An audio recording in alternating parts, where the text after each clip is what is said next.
안녕하세요. 이슈 유튜버 셜록입니다. 여러분은 굳게 믿었던 친구에게 배신을 당해본 적 있으신가요? 엄청난 실망감을 느끼게 되실 텐데요. 이제 러시아가 그런 기분을 느끼고 있습니다. 믿었던 우방국인 중국이 슬슬 손절각을 잡고 있는 상황인데요. 이번엔 중국이 러시아의 뒤통수를 친 최신 소식들을 들고 왔습니다. 러시아 땅이 사실은 중국 땅이라고 주장하고 있는 상황. 최근 중국은 러시아 8개 지역이 원래 중국 땅이라며 파격적인 주장을 했습니다. 블라디보스토크, 우스리스크 등 러시아 지역들이 이전에는 청나라 영토였다는 게 그 근거인데요. 그래서 앞으로 제작되는 모든 지도에 러시아 명칭과 중국 명칭을 동시에 사용하겠다 밝혔습니다. 실제로 지금 중국 자연자원부 홈페이지에 첨부된 지도를 보면 러시아 지역을 중국 명칭으로 적어놓은 걸 확인할 수 있는데요. 우리나라로 치자면 일본이 한국은 일제 식민 시절 일본 땅이었다며 앞으로 지도에 일본 명칭을 같이 쓰겠다고 말한 것과 같은 상황입니다. 즉 서울이 경성부로 표기되어 있는 것이죠. 러시아는 영토에 민감합니다. 영토 때문에 우크라이나를 침공한 러시아는 황당할 수밖에 없는 상황인데요.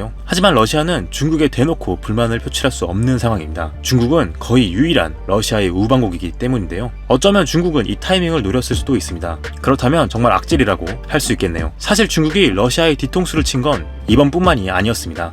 러시아 군사무기 해킹 사건. 러시아가 우크라이나와 치열하게 싸우고 있을 때 중국 정부는 앞으로는 러시아를 옹호하고 뒤로는 해커를 시켜 러시아 방산업계 기밀 정보를 빼내려고 한 적도 있었습니다. 러시아의 군사연구개발 소속 과학자들은 러시아 보건부로부터 한 통의 메일을 받았는데요. 우크라이나 침공에 대한 미국의 제재 대상자 명단이라는 제목의 메일은 사실 중국이 보낸 것으로 첨부된 문서엔 악성 코드가 숨겨져 있었습니다. 러시아 연구소 책임자는 이번 해킹 시도가 중국이 과거 저지른 사건과 매우 유사하다며 이 사건이 중국에서 시작된 것이라 미리 짐작하기도 했었죠. 러시아는 중국의 해킹 시도에 불만을 표했지만 중국은 모른 척했다고 합니다. 전쟁에 반대하기 시작한 중국. 중국 정부는 러시아에 전쟁을 끝내라고 압박하고 있는 상황인데요. 중국 외교부는 우크라이나 사태의 정치적 해결에 관한 입장이라는 제목의 게시물을 통해 국제사회는 올바른 방향으로 나아가야 한다며 하루빨리 협상해야 한다 강조했습니다. 중국이 이제는 돈 안 되는 러시아와 손을 떼고 싶어하는 모습을 보여주고 있는 상황인데요.